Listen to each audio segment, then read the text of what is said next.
de scientisme. Aujourd'hui, on va passer à la seconde partie de notre cours qui va porter donc sur la radioactivité. La dernière fois, nous avons étudié le noyau atomique et cette fois-ci, nous parlerons donc de radioactivité. Pour ce faire, donc, ce cours va s'articuler en 4 différents blocs. Premièrement, on va voir l'origine de la radioactivité, ensuite les types de radioactivité, puis les lois de décroissance radioactive et pour terminer quelques applications de la radioactivité. En grande termes, nous allons voir l'origine de la radioactivité.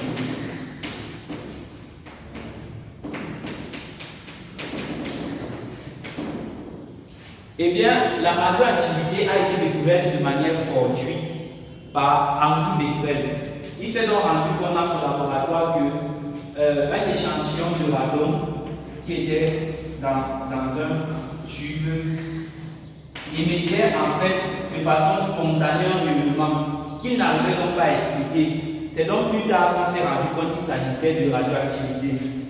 Plus tard, Pierre et Marie Curie ont travaillé dessus et ont pu stabiliser des éléments comme le polonium, ainsi que leurs enfants Irène et Joliot-Curie. Et donc, la radioactivité va donc se définir comme étant la désintégration spontanée de la matière avec émission de rayonnement.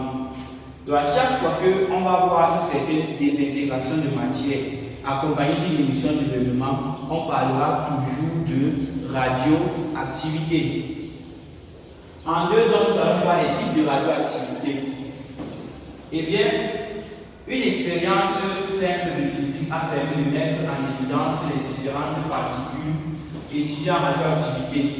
On a donc émis des particules là et elles vont traverser un champ magnétique. On s'est rendu compte qu'il y avait certaines qui étaient déviées par le haut, c'était les particules bêta plus, d'autres qui n'étaient pas déviées et certaines qui étaient déviées par le bas, les bêta moins. Celles qui n'étaient pas déviées, c'était les particules gamma. Il y avait également les particules alpha qui étaient légèrement moins déviées. Et donc, chacune de ces particules-là sera donc responsable d'un type de radioactivité. On aura donc premièrement la radioactivité alpha. La particule alpha à l'époque, c'est ce qu'est de nos jours l'atome d'hélium, en fait, le noyau d'hélium. La radioactivité alpha s'écrit comme suit. Si on a un atome X caractérisé par son A et son Z,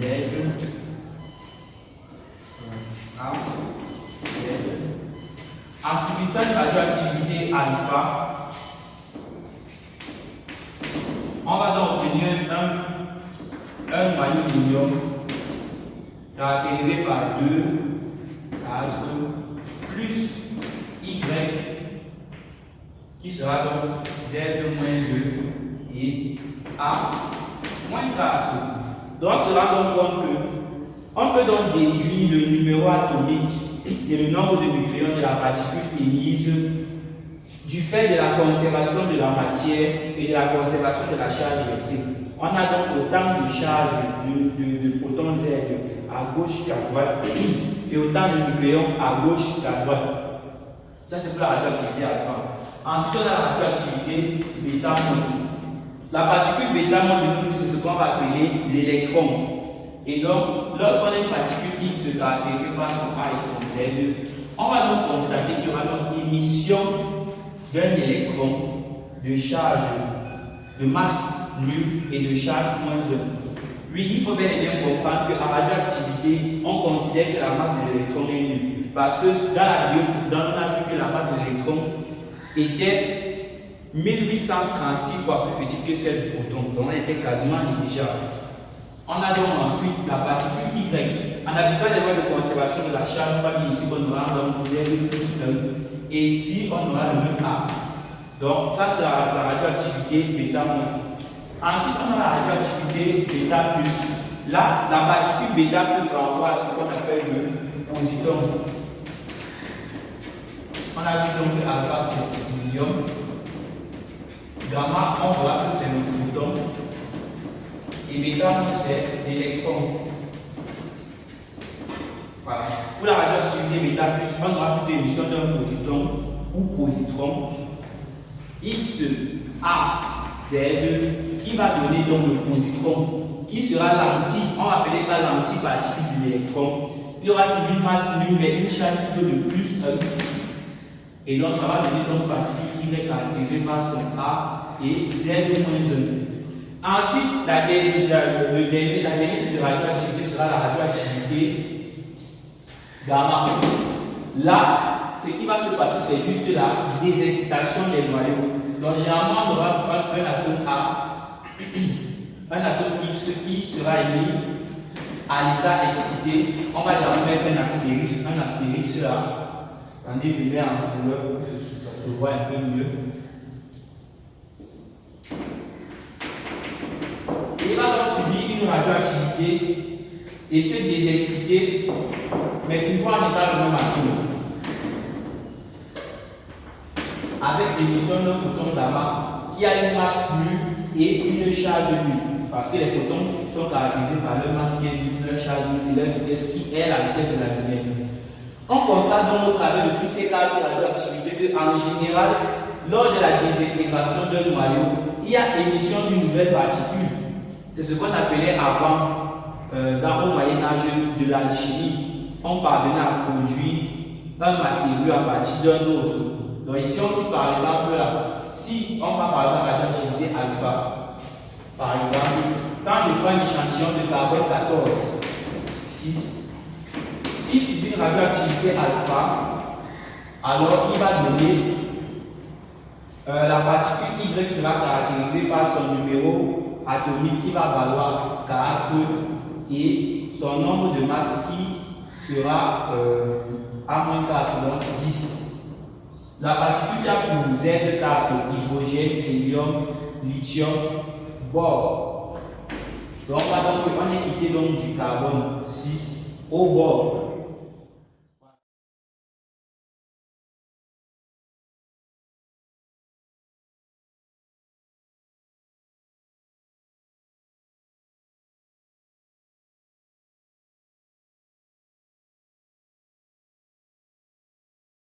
Est-ce possible de conserver de l'antimatière? Oui, on est aujourd'hui capable de confiner des antiparticules en utilisant des champs magnétiques pour éviter qu'elles ne se désintègrent en touchant des particules de matière ordinaire. Ce sont les forces de marée. Lorsque deux corps s'attirent, comme la Terre et la Lune, étant donné que la gravité est d'autant plus forte qu'on est proche de l'objet attirant, un côté de l'objet, le côté le plus proche, va être davantage attiré que l'autre côté. En particulier, sur Terre, les océans et les mers sont d'un côté très attirés par la Lune, ils se soulèvent et c'est la marée haute, et de l'autre côté, ils sont moins attirés que la planète tout entière.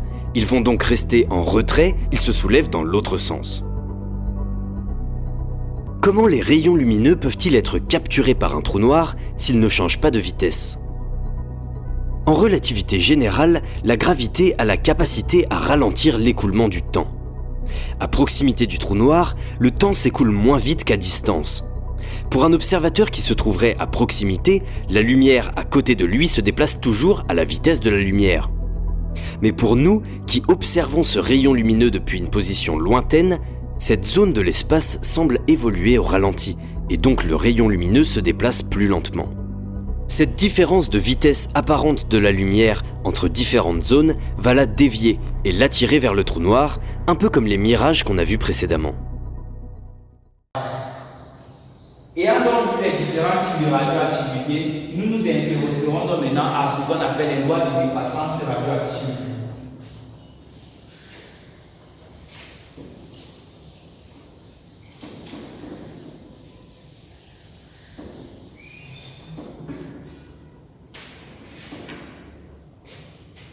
Loi de décroissance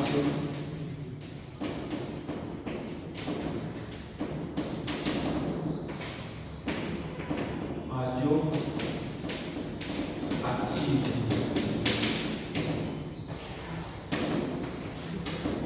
Ok, par rapport à la décroissance radioactive, on va définir les notions comme l'activité, le nombre de noyaux, le nombre de désintégrations.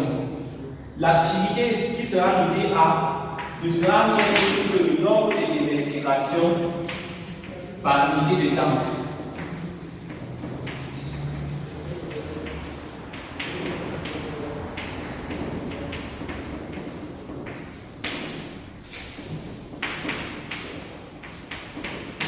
Voilà. Et l'activité et le nombre de noyaux restants dans un échantillon seront reliés par ce qu'on appelle la constante radioactive. Je pourrais donc facilement écrire que A serait égal à lambda N, où lambda c'est la constante radioactive et lambda égale à T sur égale à Ln de 2 sur T. T, c'est ce qu'on appellera la période radioactive qu'on définira plus tard.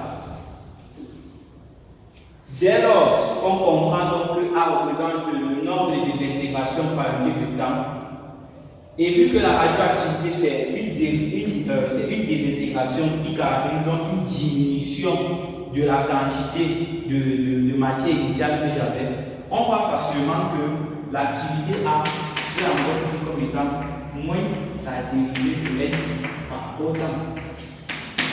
Parce que la dérivée caractérise le taux d'accroissement. Et comme ce taux d'accroissement est négatif, on va donc mettre au moins à avoir une activité positive. On va égaliser ça à la valeur de lambda N.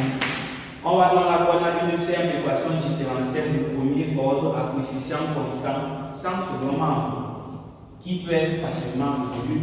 Donc on va donc dériver de N sur N égale à moins lambda dt en appliquant les intégrales de part et d'autre.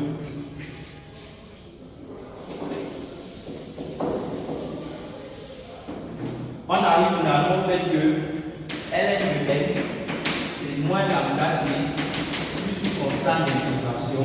Et donc N égale à N0 exponentielle de moins lambda d, où N0 c'est l'exponentielle de la constante. Et donc là, voici ce qu'on appelle la loi de décroissance radioactive. Et donc, ça va donc caractériser la quantité de noyaux restants au cours du temps. C'est-à-dire lorsque j'ai un échantillon radioactif qui se désintègre, au fur et à mesure que le temps passe, la quantité de noyaux restants diminue. Et donc on va bien connaître une loi de décroissance exponentielle. Également, on peut définir la même loi de décroissance par rapport à l'activité. Dès lors qu'on dit que A égale à lambda N, on va donc que A de lambda N0 exponentielle de moins lambda T. Et le lambda N0, c'est ce qu'on va appeler comme A0. On a finalement A de T égale à A0 exponentielle de moins lambda T. Donc voici la loi de décroissance radioactive par rapport, n'est-ce pas, à la quantité, à l'activité. On peut également définir la même loi par analogie avec la masse. On a donc N de T égale à M0 exponentielle de moins lambda T. Voici donc les lois de décroissance. Généralement, dans les exercices, on pourra vous donner des graphes qui caractérisent donc ces lois exponentielles-là. Et vous pouvez donc les exploiter pour deviner, par exemple, la demi-vie ou la constante radioactive. Donc, généralement, en abscisse, vous aurez N et à l'ordonnée, vous aurez le temps. Vous aurez donc une courbe exponentielle qui décroît. Telle sorte qu'à l'infini, cette courbe-ci tend vers 0. Et donc, on va donc définir, si ici à l'instant initial, bon, on va un peu mieux faire ça, comme ça.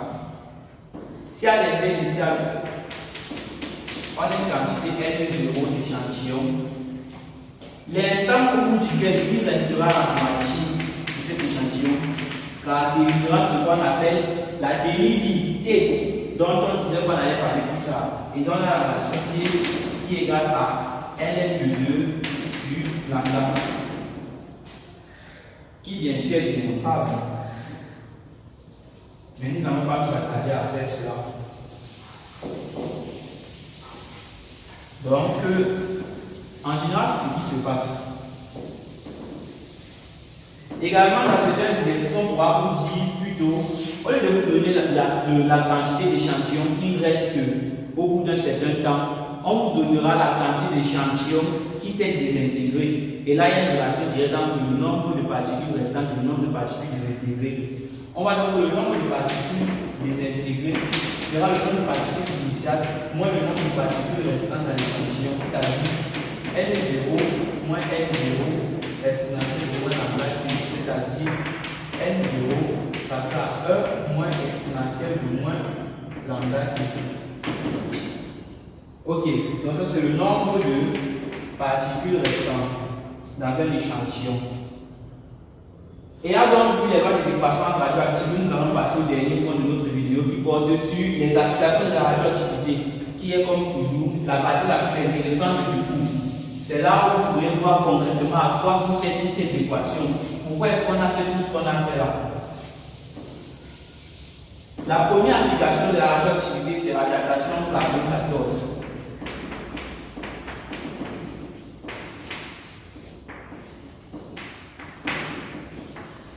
C'est une méthode qui est souvent très utilisée par les radiologues et les physiciens qui sont à la recherche de certains vestiges, de certains ossements pour pouvoir les dater, pour savoir en fait à quelle époque est-ce que telle ou telle civilisation par exemple existait. Et bien on se base sur un principe simple. L'organisme humain est constitué d'une proportion assez égale de carbone 14 et de carbone 12. Mais lorsque un organisme humain meurt, lorsqu'une personne meurt ou lorsque par exemple on coupe une branche d'arbre, on constate que la quantité de carbone 14 commence à diminuer par rapport à celle de carbone 12. Et donc, si on parvient à déterminer la manière dont ce carbone 14 se désintègre, on peut donc caractériser, n'est-ce pas, l'âge de l'échantillon radioactif. Et donc, ce qu'on fait souvent, c'est quoi? C'est que on prélève un échantillon, c'est-à-dire, on a par exemple un os. Bon, disons par exemple un os. Généralement, l'os est constitué de calcium, on va dire comme ça, qu'on a trouvé dans les vestiges et on voudrait le garder. Mais on ne sait pas c'était à quelle époque que la personne était là, on ne sait pas trop. Et ce qu'on va donc faire, c'est qu'on va prendre l'os et on va prendre un échantillon d'os frais. C'est-à-dire un os qui vient tout juste de mourir. Et donc, on va mesurer, n'est-ce pas, l'activité de l'os frais là pour pouvoir déduire le nombre d'années que cet os a mis. C'est par exemple avec cette méthode qu'on a pu montrer scientifiquement que l'Afrique est le berceau de l'humanité. Lorsqu'on a étudié certains vestiges de certaines civilisations, on s'est rendu compte qu'elles étaient là bien avant toutes les autres choses qu'on disait qu'elles étaient là avant.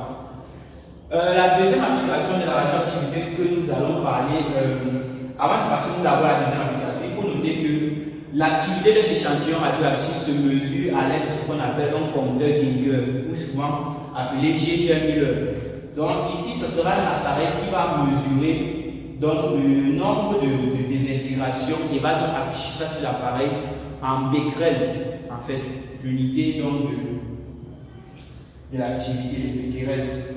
La deuxième application de la radioactivité, je ne sais pas, on ne va pas vraiment dire qu'elle est une application positive, mais on pourra noter la bombe atomique.